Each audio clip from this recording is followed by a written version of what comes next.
Europe 1 Soir. 19h, 21h, Pierre de Villeneuve. Toujours avec Catherine Ney et Antonin André du JDD, Catherine Ney, éditorialiste à Europe 1, pour parler de ceux qui se projettent déjà pour 2027. On en parlait un peu avec Éléonore Carrois, et pour cette présidentielle de 2027, Ségolène Royal n'exclut pas un ticket avec Dominique de Villepin. On en écoute l'ancienne ministre. Je trouve qu'il parle juste, notamment sur l'international. Donc vous pourriez faire un ticket, pourquoi pas, avec Dominique de Villepin? Pourquoi pas? Vous dites qu'il faut regarder sa candidature. Je pense qu'il faut regarder tous les talents, bien évidemment, tous ceux qui ont quelque chose à apporter. Ségolène Royal, Dominique de Villepin, Catherine Ney. C'est un joli couple. Mais encore. Non, je sais pas. Écoutez, Ségolène, elle est créative dans ses désirs d'avenir. Non, mais c'est le grand guignol de la présidentielle, ouais. Quoi. C'est Shirley et Dino, Ouais. reconstitués, qui va aller battre les estrades de France et de Navarre en proposant à qui l'ordre juste, à qui... enfin, je ne sais pas. Il y a quand même un côté un peu pathétique lorsqu'on voit des politiques qui n'ont pas connu que les succès ne pas vouloir quitter la scène. C'est un peu un spectacle, je trouve, affligeant, et je pense que il faut savoir considérer que d'autres ont peut-être plus de talent et plus d'avenir que soi-même, et savoir s'effacer. Alors évidemment, je conçois que de passer de la lumière à l'ombre est douloureux quand on a été un personnage public, mais je pense que sa propre dignité y gagnerait, et donc je conseille plutôt à Ségolène Royal c'est des conseils de renoncer, que vous partagez pour Dominique de Villepin Dominique de Villepin, franchement, je veux dire, il a été un grand ministre des Affaires étrangères. Tout le monde a en mémoire encore son discours formidable à l'ONU. Enfin, ça a été aussi le l'homme veto de la France pour la guerre. C'est aussi un des hommes qui a poussé à la dissolution Jacques Chirac. C'est un homme qui a géré des crises étudiantes, notamment avec en échouant. Le CPE. Oui, le CPE, en laissant un relatif échec derrière lui. Puis il est parti faire des affaires, avec des pays parfaitement respectables, mais soucieux probablement de s'assurer une retraite confortable. Et tout d'un coup, comme par magie, parce que les spots et les sunlights lui manquent, alors il revient en sauveur de la France, en se vivant comme l'homme providentiel qu'il n'est pas, je suis navré de le dire. Et donc, l'un et l'autre sont dans une aventure qui me semble vouée à l'échec. Mais vous voyez, ces spotlights et ces sunlights fonctionnent. Alors, j'ai pas vu les derniers sondages, mais au début, quand il y a eu ces premières tentatives de comeback, les sondages étaient mirobolants. Enfin, je veux dire, ça fonctionne. Mais parce qu'il surfe sur des envolées lyriques et sur des thèmes. Il a flatté tout un électorat de gauche qu'il a pris un peu au dépourvu, essayant de ressusciter les accents de la politique arabe de la France du temps de Jacques Chirac. Sauf que la situation aujourd'hui n'a plus rien à voir avec ce qu'était la politique arabe de la France à l'époque. Donc Dominique de Villepin est un bretteur, est un grand orateur, un homme de spectacle, mais ça n'est pas un homme politique connecté avec la réalité du monde. Catherine Ney, vous avez eu dernièrement d'ailleurs un dialogue avec un monsieur qui vous conduisait à un endroit, vous m'avez raconté, et qui était absolument fasciné. C'est un taxi, qui était fasciné par Dominique de Villepin. Voilà, et il a argumenté. Oui, parce qu'il le trouvait, un bel homme, enfin je sais pas, et puis que ça changerait, qu'on avait besoin d'un homme comme lui.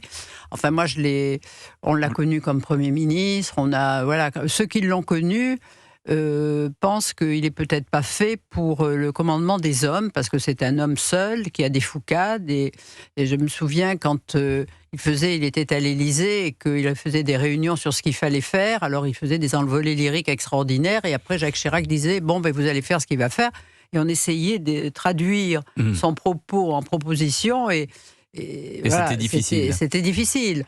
Donc c'est quelqu'un qui mais qui rêve de pouvoir, c'est un moment de rêve pour. Oui, c'est un personnage romanesque. Romanesque, voilà. Ça a donné d'ailleurs une fiction. Il rêve sa vie, il se voit. C'était le grand ami de Jury aussi. Il se voit en héros d'Alexandre Dumas, si vous voulez, mais il n'est pas vraiment dans la réalité, quoi. À droite, la droite est en crise.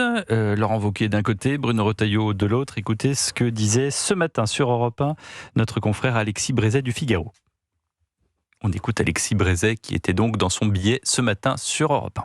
des élus réputés de droite qui décident de voter avec les socialistes. Un budget social évidemment de gauche. Comment les électeurs de droite ne seraient-ils pas indignés au spectacle d'un tel reniement ? Laurent Wauquiez prône officiellement l'abstention, mais négocie le vote positif de ses députés avec le maquignon de Matignon. Et pour finir, la lâcheté de ces élus qui nous parlent de stabilité, mais qui ne pensent qu'à rester bien assis dans leur fauteuil de député.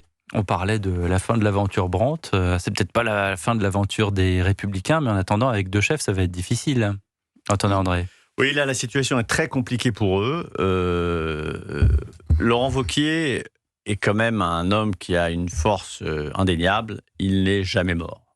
Il est capable de traverser des déserts politiques douloureux, parce que je crois que son départ de la direction des Républicains a été pour lui un moment douloureux, de l'UMP a été un moment douloureux. Il avait fait aussi un score aux européennes qui avait été calamiteux à une époque. Il avait été contraint de s'en aller. Donc c'est un homme qui a connu des défaites cinglantes, mais qui a une espèce d'énergie et de. Mais ça ne l'a pas humanisé. Alors.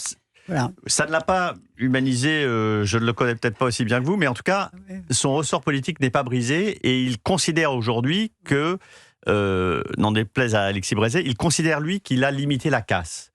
La hausse de la CSG a été ramenée à un seuil plus acceptable selon lui. Il a obtenu la défiscalisation des heures supplémentaires, donc il préfère voir ses petites victoires plutôt que le grand renoncement du gel de la réforme des retraites. Il pense que cette stabilité sera crédité par les électeurs de droite. Bruno Retailleau pense l'inverse, les électeurs trancheront. Oui, mais je crois que les Français en ont marre de ces... ils ont découvert le parlementarisme et ils en ont une vision d'horreur. Et donc, ils n'ont qu'une envie, c'est que ça s'arrête, que le budget soit voté, on sait qu'il sera mauvais, on sait que c'est un lâche soulagement pour tout le monde, mais on ne voit vraiment pas le budget pas adopté, pour recommencer en janvier, alors que le temps serait encore plus court et qu'il faut le 15 février, l'Assemblée s'arrête parce que c'est la campagne pour les municipales. Et là, il y a un calendrier politique qui fait qu'il faut absolument un budget. Et je pense que les socialistes, tout le monde est bien convaincu et tout le monde a peur d'une dissolution que le président, qui a fait une faute une fois, ne la refera pas deux fois et ne dissoudra sûrement pas. Et donc, on va aller K1, KA, je ne sais pas, plus K1 que KA, j'en sais rien, vers une fin d'année, les municipales, et puis après, on verra si... On est dans la résignation, ça se sent... Oui, on est dans la résignation, mais on ne peut pas faire autrement quand il y a 3/3 de... voilà, oui, mais avec quand même des choses étonnantes que Marine Le Pen et LFI ont fait tomber Michel Barnier, ont fait tomber François Bayrou, ont voté contre le PLFS, voilà, et puis et surtout ont voté ensemble quand même pour 34 milliards d'impôts nouveaux. Donc à la fois on se dit mais les extrêmes sont d'accord sur trop de choses et ça interroge sur l'avenir quand même, quoi. Voilà, et je pense que ça il faut le souligner aussi.